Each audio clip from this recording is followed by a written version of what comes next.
This is one way to look at photographs. These are chemical images transferred to paper. Another way is to take digital images and display them on a monitor.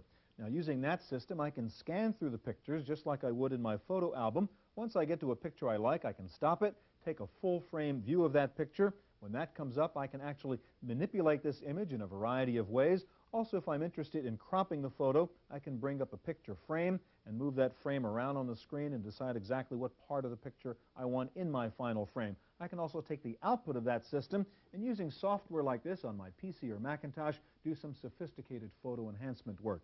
This Kodak Photo CD system is just the tip of the iceberg in a whole new field of computer-based photography. Today we'll take a look at electronic photography on this edition of the Computer Chronicles.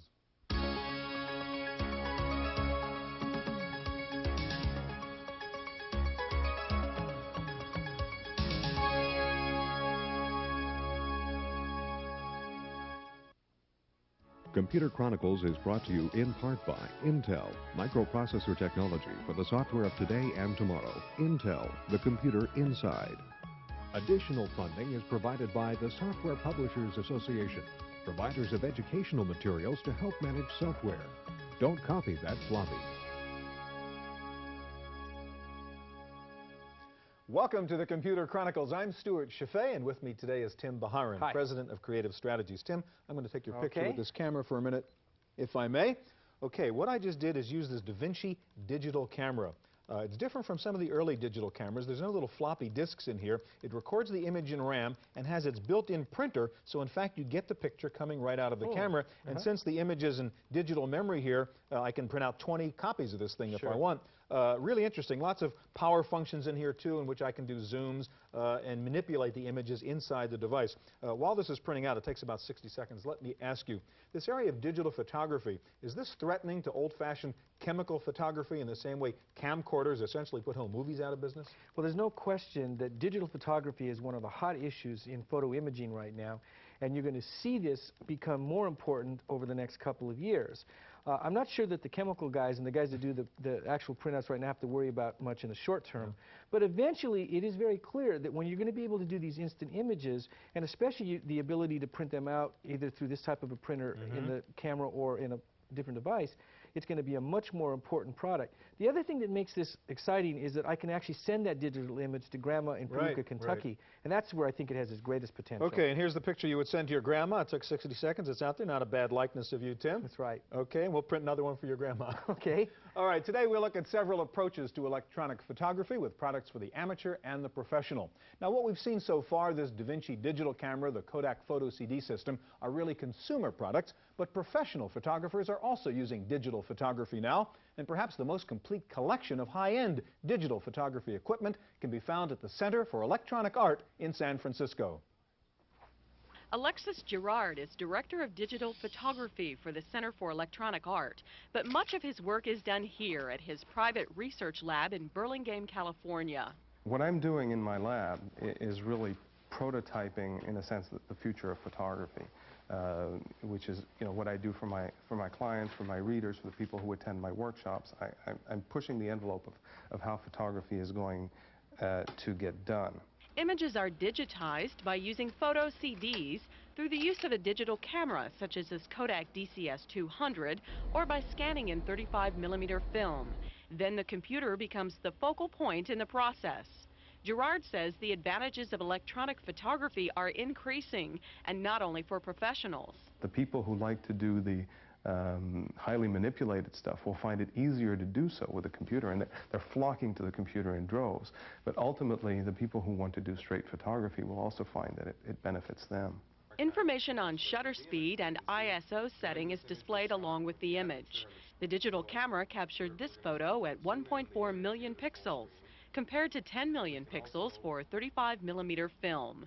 The image is enhanced with software, then emerges from a proof-positive printer ready for application.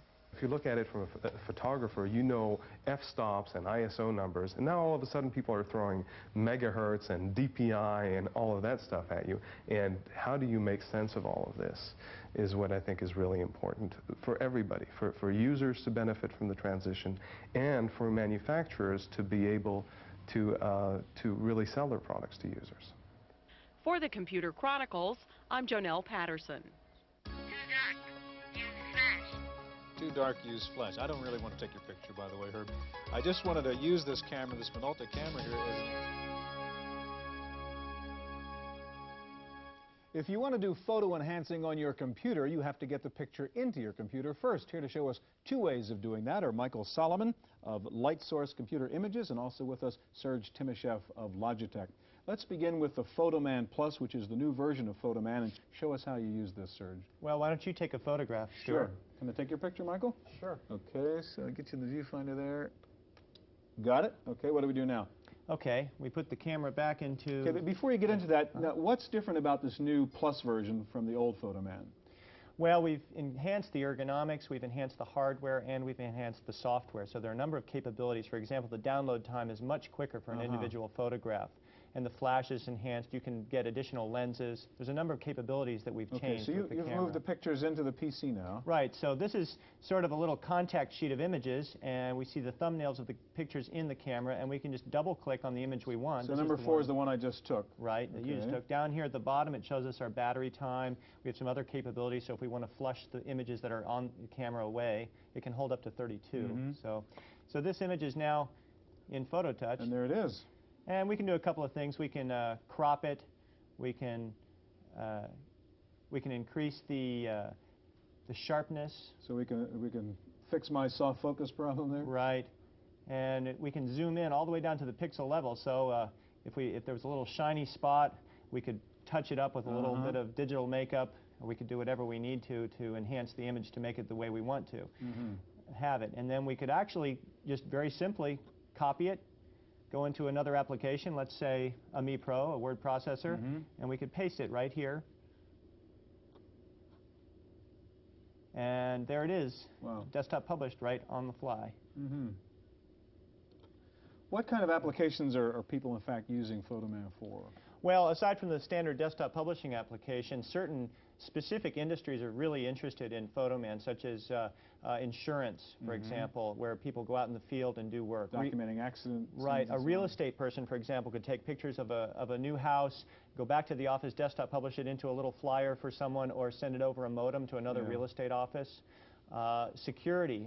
There are a number of police departments in the country that can take a photograph immediately and send it across the country to other people that may need to look at it. And the software here that you were showing us, that comes bundled with the PhotoMan, or you buy that separately? Yes, no. The software comes with it, the image editing software and the acquisition software. Okay, so you can do your usual image editing and enhancements, the kind of things you showed us. Exactly. And sort of what's the price range? I know this is just coming out now, the PhotoMan Right, Plus. the current PhotoMan is $899, and this should be in the same range with the street price several $100s under that. Okay, Michael, let's turn to you now. If I don't have a PhotoMan, but I just have a picture, and I still want to do the same kinds of things, then I suppose I can use your system, Ophoto? Right. Ophoto is a software package that drives many of the current scanners that are on the marketplace, typically flatbed scanners. And it allows you to get images into all kinds of documents that you might already have. In terms of the applications, Michael just showed me this before, and I thought you might see, I mean, what's over here is the typical report you might have done in the old days just using your word processor. And over here is what it looks like once you scan photos in, and it's a pretty dramatic difference in communicating. Can we do an example and show me how you use Ophoto to do the same kind of thing by scanning in an image? Now, can I set up a problem for you? Yeah, that'd be great. All right, I'm doing a report and I need a picture of the Golden Gate Bridge. Okay. And the only thing I can find is this crummy-looking postcard, which has a lot of junk I don't want on it, and the colors are kind of funky. It's sort of yellow and green. Right. Could I use this and do the same thing sort of? Absolutely. Let's put it on this okay, Apple. So I just scan it in. Color 1 just lay scanner. it in there. Okay. Put it in there. So and you didn't pay any attention to how you put it on. You just sort of dropped it on there. The first thing I do in Ophoto is I tell the program what is my output device. And for today, since we're on television, we're going to use this Apple Color display. After that, I just hit the auto scan button. Now, the image that you put on the scanner was a postcard, which has been printed.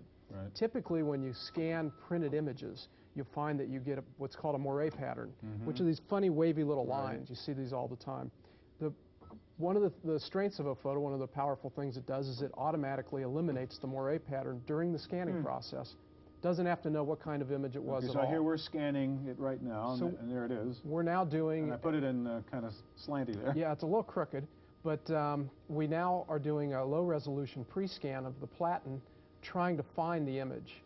And we have found it, and we determined that it's a color photograph automatically. So we can figure out, is it a photo, is it a grayscale photo, is it a piece of line art, whatever it is, we can figure that out automatically.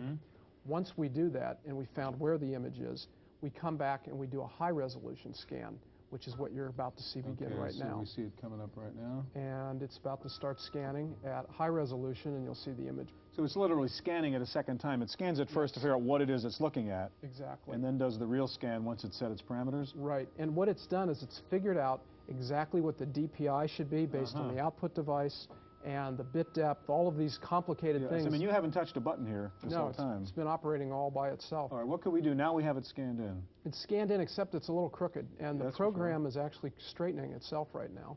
Now, how did it know to do that? It actually finds the edge of the photograph and straightens it. And the last thing it does is crop away the white space. Now, I could be done, but what I might want to do with this... so I don't want all the junk. I just want the picture of the bridge. Yeah, and you're probably going to put it in like a newsletter or something. Yeah, I'd like to then paste it in a column in a space I've already preserved inside my document. Well, let's say that's a 4-inch wide space, so I type in 4, and then I come over and I choose the area that I want to have. And once you're selecting just the photo. I selected just that area, and I chose crop and resize, and very quickly it's actually going to scale the image up so that it will now stretch it out to fit into a 4-inch wide column. The only other thing I might want to do with this What about the color problem? Right, because when they printed that postcard, they added a little cast to it. Yeah. The program, by just hitting the suggest button in the correct color dialog, can actually remove that cast. So again, you're not telling it what kind of color correction to make. It's analyzing the colors and saying, this is wrong, here's how I'd fix it. Exactly. Wow. So here I can undo that real quickly so you can see the difference. That's the old. That's the old, yeah. And there's the new. We're done. That is pretty neat. Okay, now this is just software, the OPhoto package? Yes, the OPhoto software, which has a list price of $399, a standalone, or ships with the new color Apple One scanner, which is about $1,300. That's great, guys. Thank you very much. Okay. In the news business, you have to move photos very quickly if they're going to make it into the morning paper. Well, digital photography has been a great solution for that problem. And one of the leaders in digital news photo work is the Philadelphia Inquirer. You won't find photographers in a dark room at the Philadelphia Inquirer. After their film is shot, processing is entirely electronic. Computers are used for cropping, color balance, dodge and burn, and delivery to the editor's desk. The quality of a scanned image is really pretty good. Economically, of course, we aren't buying printing paper anymore. We aren't dealing with the chemistry that we use to process printing papers. The Inquirer invested in the Phoenix system, an integrated hardware-software package developed by former AP photographer Dave Tenenbaum.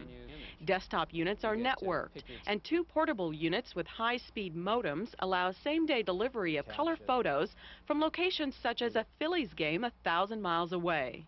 The system as it stands now uses a Nikon high-resolution scanner that's an external device, along with the Dolch lunchbox size PC, which has a built-in color screen, and add in a mouse, and that's pretty much the entire system. What's coming down the road and what we have prototypes of is Nikon's done a complete 35mm film scanner that's the size of a 5¼ inch disk drive, and it will actually fit inside the Dolch, and it will be just this one lunchbox size device, and you sling that over your shoulder and run on the plane and go cover a story.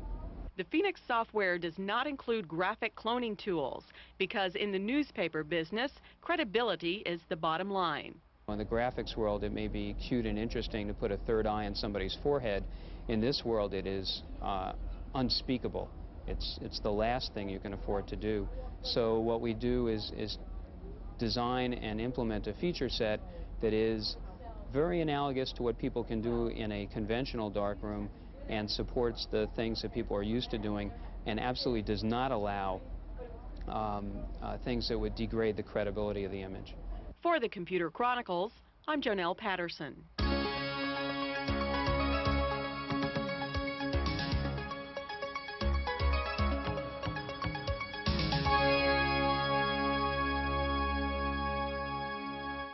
One of the main benefits of digital photography is the ability to do photo enhancement on a personal computer. Here to show us 2 different approaches to electronic photo enhancement are Glenn Schuster of the U.S. Satellite Laboratory in Laurel, Maryland, and also with us John Peck of Adobe Systems. Glenn, you have a kind of exotic system here in which we can actually bring down satellite photos into a PC or a Mac and then play with them inside there. Is that right? That's right. And one of the best things is that the imagery is free. There's no licensing involved. Once you set up with a ground station, you can continue to bring in the imagery. Now, it comes in off of an antenna or a satellite dish. When the antenna brings in an FM signal, it goes through a box like this, and the live sound sounds like that. So that'd be the sound of the signal coming down? It's the sound of the satellite. Right, it's then right. digitized, and it goes onto the screen, both the PC or the Macintosh platform. Okay, so all I need, I have to get a little FM receiver like this. An FM receiver. Maybe you can turn our satellite off for a second. With a complete system. Yeah. Okay, now show us what you would do. You've got two systems here, one running on a PC, one on the Macintosh, and this is called WeatherFax. This is the GTI WeatherFax system. I'll bring up an infrared image because that's one of the types of imagery that you can bring up live. Okay. Some of the things you can do. So that's an image I would have pulled down through my FM receiver. The resolution is 4 kilometers by 4 kilometers. It takes about 8 minutes to bring in a full picture. Okay, and what can I do with it? Well, you can quickly reference latitude and longitudinal points so you know exactly where you're looking. So that's the East Coast of the United States, I take it? East Coast, right off the coast onto Nantucket. I'll go to Chesapeake Bay. And what are we doing here? Great application for the marine industry is if you want to know where the fish are, you just go to the Gulf Stream. We're putting latitude and longitudinal lines on the image now. This is an infrared picture. One of the other great enhancement tools you can use is color with these particular systems. And so it's a black and white photo as it comes down to us, but you can use the coding to put color in there. That's right, 256 shades of gray, and you can see the Gulf Stream. On the Macintosh platform. Yeah, what's on here? This is also an infrared picture, but it's from a geostationary satellite. You use a dish for that. Okay. We can zoom in on a picture. So this is the same kind of weather picture we'd see on the news, right? That's right, except now with this type of imagery, you don't have to pay per picture. Right. You can just have the imagery so in you your own. zoomed into the coast of Florida, and this is Hurricane Andrew? Right. It'll be an exclusive ground station. We can put some color, as the infrared picture is basically showing us cloud temperatures with height. So you're creating, what, a color palette that will map temperatures? That's exactly right. What I'm going to do is I'm going to color the coldest cloud tops red. Okay. And I do that by painting. And I can add to that, and I'll know also exactly what temperature each particular pixel is with the cloud, which is also invaluable data. The neat thing is also the application in education. You can do, our company does hands-on program training with teachers and makes them comfortable with the imagery in the classroom. So you could use this stuff in a school environment, or if you just want to have fun and bring down your own weather pictures. When the live picture is overhead, and the kids hear that, it's very exciting as the picture scrolls up onto the screen. That's right. All right, that's terrific. Now you could take your images, I take it, and put it into something like John's Photoshop? Other applications, you save it in its particular file format. All right, John, you've got a new version of Adobe Photoshop version 2.5, and what are the new features you put in it? A lot of new features. Basically, we have new ways to make it easier for people to get power work done, and tools that allow you to really prepare an image, a color image, before you go to press. A special tool called Variations we have in there. All right, let's run through Photoshop 2.5 and show us some of the new things you can do. With pleasure. Actually, I've got the program running up here now. I can actually drop back to a stage where I'm allowed to bring in images, everything from black and white to full color scenes. And this new tool I'll show you works beautifully on, say, a still life, like this boat here. It's perfect. Photoshop allows me to study the image in greater detail, zoom in and see portions. A lot of times people have been struggling with ways to select areas to do work. Well, we've got a menu here called Paths, and it allows me to go in and start drawing smooth Bezier curves right out of Adobe Illustrator and chain together a sequence of these curves to trace out anything. It makes perfect sense because that way you can save the path away, call it back at some other time, step back, and really be sure it's what you want. So you really now define the boat as a piece of thing you can work with or not work with. Exactly. Either the overall image or just a portion of it. Here, let me take and make that particular path into a selection very quickly, easily, and now do some creative work with it. We'll say, for example, here, let me stop and just take a close look. I'm going to want to do work on just the inside of this boat, and for people who haven't had a chance to practice with Photoshop, a new tool called Quick Mask allows me to mask away the outside areas, leaves exactly what I can operate on in clear color. Or better still, if I want to start doing an effect, why not just go in Here I'll say leave the boat alone, but let me apply some filter to the outside, maybe to soften and blur, or apply a Gaussian blur like we show here. So we just want to play around with the background and not the boat. Exactly, exactly. In this case, you can actually do that by having outlined it. Yeah. We're applying a Gaussian electronic filter. We're saying make everything in the background soft and there it is, slightly out of focus. Oh, that's gorgeous. Just changes the mood entirely. Okay, what else can we do in terms of actually working with painting on top of and augmenting the photos we have in there? That's a great question. In fact, let me open an image and show you a couple other tools that make a lot of sense here. A lot of people use Photoshop not to just retouch live images, but to do original creative painting. And there are windows in here now in Photoshop 2.5 that let me describe exact colors, for example, as well as brush sizes. You'll see some wonderful menus that just make perfect sense the first time out the chute. In essence, I pick up a dab of color, like bright green. I choose a spot size of brush, and then I go and I say, okay, let me paint onto my image playfully.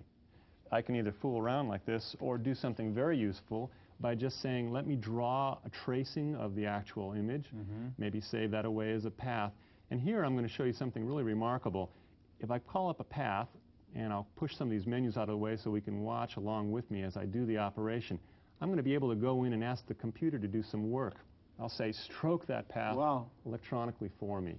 Don't make me forced to work and draw everything. You do the labor for me. Here we go, and it just does it itself. Great. All right, what about things like correcting the errors in the original photograph, color correction kinds of things, which are one of the values of having something like Photoshop? Exactly. A lot of people get to the stage where they need to print it out, and they want to be sure it's perfect. Well, there's one other image that would make a perfect illustration of that. I have an image of some people. This is a case very often the effect, you can't recreate it, you can't stage it. If someone's captured in a moment of conversation or but you didn't get it the way you wish you'd gotten it. Exactly. Maybe the wrong film or daylight conditions. We have a new particular feature called variations. It allows me to go in and say, computer, give me some quick thumbnails, some postage-sized little images that can be reproduced. And then let me experiment with the way that I could add more yellow or some other color directly to that underlying scene and get it modified in some way. You can darken, lighten, really set it up until it looks the way you'd like it to be, and then when you're satisfied, you simply click OK, and it applies the change overall. Now, what about working on a piece of the picture? Great. We noticed earlier we could zoom in, we could study great detail. Here's a case where maybe two people are not in the same exposure. Exactly, different light on the two faces. Exactly. So here, there's a brand new tool called Dodge and Burn, and allows me to simply go in and say, lighten up this face, let me scrub across the front portion of it without changing the colors, just lighten it up in tone. Or if I hit my Alt key, I can go in and darken another corresponding face, make them more of a matched pair. That's pretty impressive. We're looking at the Mac version. You have a Windows version coming out just about now that does essentially the same features? Exactly. We brought all the features, the exact same feel and look and behavior on both platforms. Gentlemen, thank you very much. Two very impressive products. That is our look at electronic photography. Stay tuned now for this week's Computer News on Random Access.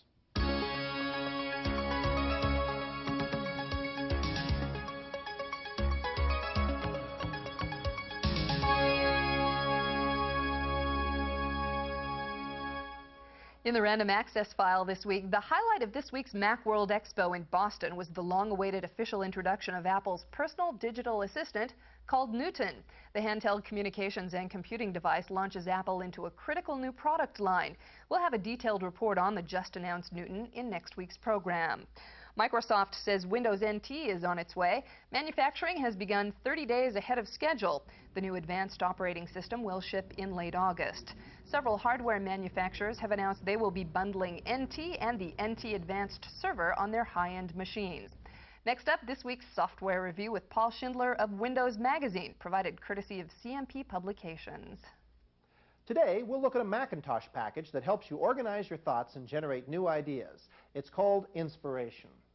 There are several packages like this on the market. This one is the most visual and self-explanatory. Open the outline tutorial and you have a choice of views, the unfamiliar diagram as well as the familiar text and outline. The diagram gives you a visual look at the relationship of ideas. You can drag and drop ideas, changing their spatial relationship to each other. The on-screen toolbar allows you to zoom in and zoom out by pushing the buttons at the bottom. If you click on an item in the diagram, then switch back to the outline view, the same item is still highlighted. To link two ideas, you click once on the object, then again on the diamond-shaped handle. Then you can draw a line connecting it to another idea. Under File Open, you can find templates that include flowcharts, goals, letters, meeting memos, organization charts, and project planning. Inspiration is $300 from Inspiration Software in Portland, Oregon. For the Computer Chronicles, I'm Paul Schindler. If you're a PowerBook user, 5th Generation Systems has just announced DiskLock PB, the new password utility that provides software and hardware security for the Macintosh PowerBook. Suggested retail price is $59.